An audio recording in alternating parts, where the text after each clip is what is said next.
නාමල් රාජපක්ෂලා පොහොට්ටුව වගේ සංවිධාන අය ජීවිතයට ලංකාව ඇතුලේ ඔලිය උස්සන්නේ නැහැ කියන එක ඊටාම පැහැදිලි. ඒ වගේ අයට ලංකාවේ සමාජය තුල නැවත බලයට එන්න මිනිස්සු ඉඩ දෙන්නේ නැහැ කියන එක අපි තව ඉස්සරහට කතා කරමු. ඇයි මිනිස්සු ඉඩ දෙන්නේ නැත්තේ කියන එක. ඒ වගේම කනගාටුවට කාරණේ තමයි සජ්ජබේ වගේ පක්ෂයක්. සජිත් ප්‍රේමදාසලා සහ ඒ වටේ ඉන්න ඇම්බැට්ටෝ ටික හරියට තේරුම් ගන්න අපේ රටේ ජන විඥානය කොහොමද පවතින්නේ, ජන විඥානය තියෙන්නේ කොයි ආකාරයෙන්ද කියන එක සම්බන්ධයෙන් මේගොල්ලොන්ට මෙලෝ අවබෝධයක් නැහැ, විශ්ලේෂණයක් නැහැ, සමාජ ගවේෂණයක් නැහැ. එහෙම නැතුව මම්මුලා වෙලා අන්දමන්ද වෙලා ලෝකේ තියෙන විවිධ කාරණා පිටිපස්සේ ගිහිල්ලා මුලාවටපත් වෙලා අර එළුවගේ මොකක් දෙක වැටෙනකන් වගේ මේගොල්ලෝ යන්නේක විතරයි කරන්නේ. එහෙම නැතුව වැඩපිළිවෙලක් යටතේ සමාජ විඥානය අඳුනගෙන කටයුතු කරන බවට නම් පේන්නේ. ඒක එක් අතකින් කනගාටුවට කාරණයක්. මොකද හේතුව අපේ රටේ විපක්ෂකුත් තියෙන්න ඕනේ, රජයක් ආණ්ඩුවක් කරගෙන යනකොට විපක්ෂකුත් තියෙන්න ඕනේ. ඒක රටේ යහපතට වඩාත් උචිතයි. හැබැයි අවාසනාවකට අපේ රටේ විපක්ෂේ ඉතුරු වෙලා තියෙන ටිකත් සමාජ ජන විඥානය හඳුනගන්නෙත් නැහැ. ඒ වගේම තමයි ඒගොල්ලන්ට කිසිම දැක්මක් වැඩපිළිවෙලක් නැහැ. ওই විභාගාතේ හිතුන එක්කෙනා වැඩ කරන මිසක් අර මධ්‍යගතව කේන්ද්‍ර වෙලා සැලැස්මක් ඇතුව වැඩපිළිවෙලක් කරනව බව පේන්නේ නැහැ. දැන් අපි බලමු අපේ රටේ ජන විඥානය කොහොමද වෙනස් වෙලා තියෙන්නේ කියලා. ඇත්තටම අපේ රටේ සමාජය වෙනස් වෙලා තියෙන්නේ. අපේ රටේ සමාජය දැන් ඉස්සර තිබුණ සමාජය නෙවෙයි. ඉස්සර හිටපු ජනතාව නෙවෙයි දැන් ඉන්නේ. අර කියලා තිබුණානේ රටක් වෙනස් කරගන්න ඕන නම් ඉස්සෙල්ලාම ජනතාව වෙනස් කරගෙන ඉන්න කියලා. අපේ රටේ ජනතාව දැන් වෙනස් වෙලා ඉන්නේ. ඒකට මම කියන්නම්, උදාහරණ කීපයක් කියන්නම්. දැන්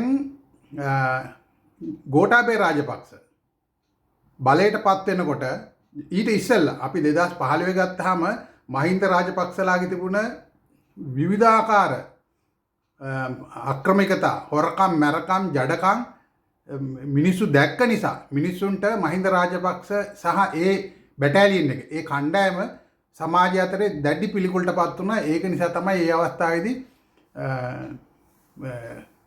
UMP එකට ආපහු බලයට එන්න අවස්ථාව හම්බුනේ. 2015 ඒගොල්ලෝ බලයට ආවා. නමුත් ඒගොල්ලොත් අර ජනතාවගේ සිතුම් පැතුම් ඉෂ්ට නොකරපු නිසා, වැරදිකාරයන්ට දඬුවම් දුන්නේ නැති නිසා, රාජ්‍ය දේපල නැවත පවරා ගත්තේ නැති නිසා, හොරා කාපු දේපල නැවත පවරා ගත්තේ නැති නිසා, නීතිය සැමට සමානව නැතිබුන නිසා, ජාතික ආරක්ෂාව ස්ථාවර කරන්න බැරි වුණ නිසා ජනතාව බලාපොරොත්තු නේවා.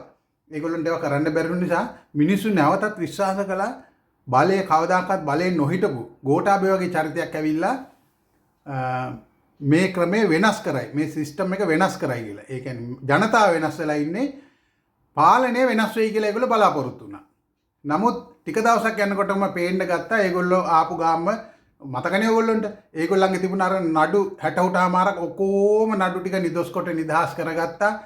ඒගොල්ලන්ගේ හිතවතුන්ට රිසිසේ හොරකම් කරන්න බදු සමාවල් විශාල ලෙස දීලා ඒ වැඩ ටික කරගෙන ගියා. ඒ වගේම තමයි ඔය පාස්කු වගේ අපරාධකාරයෝ ඒගොල්ලෝ එව්වෙත් නැහැ, වැරදිකාරයන්ට දඬුවම් දුන්නෙත් නැහැ. රිසිසේ තම පුජ්‍යලික ඇඳුනුකම් මත රට පාලනය කරන්න හිතවතුන්ව පොලිසිය වල OICලා හිට ඒගොල්ලොන්ගේ හිතවතුන් දාගන්න.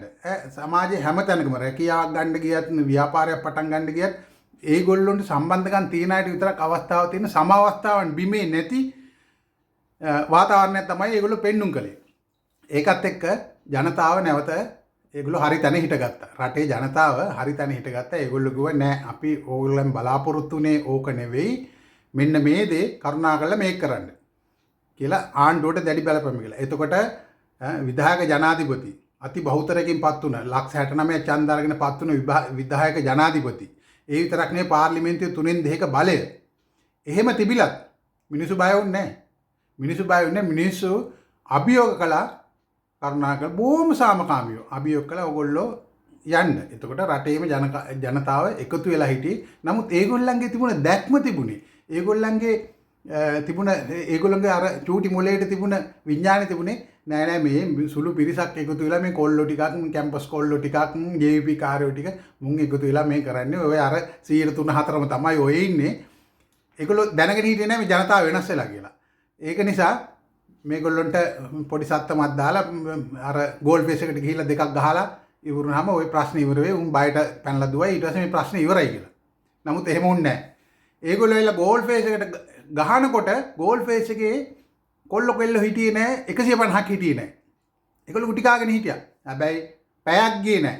මුළු රට පුරාම මිනිස්සු රටේ තරුණයෝද රටට ආදරය කරන දේශප්‍රේමී ජනතාව මුළු රටේම එකතු වුණා. මුළු රටේම එකතු වෙලා ආණ්ඩුව පළවාම හැරියා. ආණ්ඩුව පළවලාම හැරියා. ගෝඨාභය රාජපක්ෂට කුණු කාණු දිගේ දුවලා ගිහිල්ලා නැවක හැංගෙන්න උනේ. මහින්ද රාජපක්ෂට ගිහිල්ලා ත්‍රිකුණාමලේ කැම්ප් එකක හැංගෙන්න උනේ. ඒ වගේම තමයි අනිත් හිටපු 70 පුරුත් ඔක්කොම සද්ද නැතුව ওই නාමල්ලා හිට කොහෙද හිටියේ කියලා හොයාගන්නේ නැහැ. ඔක්කොම හැංගිලා හිටියේ. ඒ හේතුව ජනතා බලය ජනතාව එකතු වෙලා ජනතාව වෙලේ බලය පාවිච්චි කළා. ඊට පස්සේ ආයි රයිට් රනිලාන් පස්සේ උඹලා කරගෙන ඵලයල්ල කියලා බලාගෙන හිටියා. ඒත් හරියන්නේ නැහැ. ඊට පස්සේ 2024 උනේ ජනතාව විසින් ආණ්ඩුවක් බිහි කරගත්තා. ඒගොල්ලෝ පත් කරගත්ත ආණ්ඩුවක්. දැන් මේ එකම දේ තියෙන්නේ මේ සජිත් ප්‍රේමදාස සහ එයාගේ වටේ ඉන්න පිරිස අඳුරගෙන නැහැ මේ ජනතාවගේ වෙනස් වීම අඳුරගෙන නැහැ. ඒගොල්ලෝ තාමත් චෝදනා කරන්නේ මේ අනුර දිසානායක බොරු පච කිව්වා දැන් ඒව කරන්නේ. මේ හලෝ අනුර දිසානායකට ඕන විදිහට නෙවෙයි මේ කරන්නේ. ජනතාව ආණ්ඩුවක් පත් කරගත්තේ ජනතාවගේ සම්මුතියක් තියෙනවා. ජනතාව බලාපොරොත්තු වෙන දෙයක් තියෙනවා. ජනතාව බලාපොරොත්තු වෙන්නේ අර ඒ දවස්වල කිව්වාගෙම එක රටක් එක නීතියක්. ඒ කියන්නේ නීතිය සැමට සමාන වෙන විදිහට රැකියා අවස්ථාවන් රටේ ඉන්න සෑම කෙනෙකුටම සමාන අවස්ථාවල් සුසුකම් අනුව නිසියාකාරයෙන් සමාන අවස්ථාවල් එන විදිහට. ඊට පස්සේ ව්‍යාපාරයක් කරන්න ගියත් ඒ ව්‍යාපාරික අවස්ථාවන් සාධාරණ ලෙස සැමට ඒ අවස්ථාවන් උදා වෙන ලෙස ඊළඟට හොරමැර නොකර රාජ්‍ය ධනෙ හොරකම් කරන්නේ නැතුව වංචා කරන්නේ නැතුව දූෂණය කරන්නේ නැතුව තමන්ගේ පවුල් account තර කරගන්නේ නැතුව මේ සමස්ත සමාජයේම දේපල සාංගික දේපලක්සේ රකින්න සාංගික දේපලක්සේ රකින්න පිරිසක් තමයි ජනතාව බලාපොරොත්තු වෙන්නේ. ආණ්ඩුවට දුන්න වගකීම මේක ජනතාව බලාගෙන ඉන්න එක කරනවද කියලා. වැඩේ ඒගොල්ලන්ට ආණ්ඩුව දුන්න ජනතාව දැන් නිරීක්ෂණය කරමින් ඉන්නවා මේගොල්ලෝ අර ඒ ජනතාව බලාපොරොත්තු වෙන වැඩේ කරනවද කියලා. එහෙම නැත්නම් මේ සජිත් ඕන වැඩේවත් අන්තර කියපු වැඩේවත් තව කෙනෙක් කියපු වැඩේවත් කරන්න නෙවෙයි ජනතාව බලාපොරොත්තු වෙන්නේ. ජනතාවගේ තියෙන අවශ්‍යතාවයක්. ජනතාවගේ අවශ්‍යතාවයක් තියෙනවා මෙන්න මේ වැඩේ තමයි අපිට කරන්න ඕනේ කියලා. දැන් ඒ ටික එහෙම යනකොට ජනතාව නිශ්ශබ්ද වෙලා ඉන්නකොට මිනිස්සු ආපහු සජ්ජනේ සහ නාමල්ලා හිතනවා දැන් හරි ආණ්ඩුවට අර තිබුණ රැල්ල ඉවරයි දැන් මිනිස්සු නැහැ. ඒක නිසා දැන් අපිට හොඳ අවස්ථාව මේ කට්ටිය ආපහු අපිට දැහැගෙන මේ බලය ගන්න පුළුවන් කියලා. හලෝ ඔය ක්‍රමය තමුසලාගේ තිබුණ ක්‍රමය සජිත්ලාගේ UMP එකේ තිබුණ ක්‍රමයක් මහින්දලාගේ ශ්‍රී ලංකාවේ ඔය පොහොට්ටුවේ තිබුණ ක්‍රමයක් මිනිස්සු හොඳ නැති නිසා තමයි මේ වෙන ක්‍රමයක් පත් කළේ. වෙන ක්‍රමයක් හදාගත්තේ. මේක ජනතාවගේ ආණ්ඩුවක්. මේක අනුරගේ ආණ්ඩුවක්වත් හරිනික ආණ්ඩුවක්වත් නෙවෙයි. මේක ජනතාවගේ ආණ්ඩුවක්. පත් කරගෙන තියෙන්නෙම අර ක්‍රමය හොඳ නැති නිසා. තමුසලා දැන් ඇවිල්ලා මෙතන රට බයිලා ගැහුවට මිනිස්සු මේ මැරිලා ඉපදුන්නේ නැහැ. මිනිස්සු දන්නවා මේ රටේ කොයි වගේ ආණ්ඩුවක්ද තියෙන්න ඕනේ. තමුසලා ජීවිතේට තමුසලාට ඒ අවස්ථාව හම්බෙන්නේ නැහැ. දැන් අර මිනිස්සු නැහැ කියලා හිතාගෙන ඉන්නකොට දැන් මේගොල්ලෝ හිතුව මිනිස්සු නැහැ කියලා. හැබැයි පහුගිය දවස් ටිකේ අර සුලිකුණාටුවෙන් පස්සේ රටේ මිනිස්සු අනිත් මිනිස්සුන්ට උදව් කරන්න අපේ රාජ්‍ය සේවයත් ත්‍රිවිධ හමුදාවලුත් එකතු වෙලා විශාල කාර්යබලයක් ඊට අමතරව කිසි දවසක නොවන විදිහට අපේ රටේ මිනිස්සු එකතු වෙලා විශාල ලක්ෂ ගාණක් මිනිස්සු එකතු වුණා. ගෙවල් සුද්ධ කරන්නද පාරවල් හදන්න ඇලවේලි හදන්න මිනිස්සුන්ට කණ්ඩ බොණ්ඩ දෙන්න උයන්න මේ සියලු දේවල් කරන්න මිනිස්සු එකතු වුණා.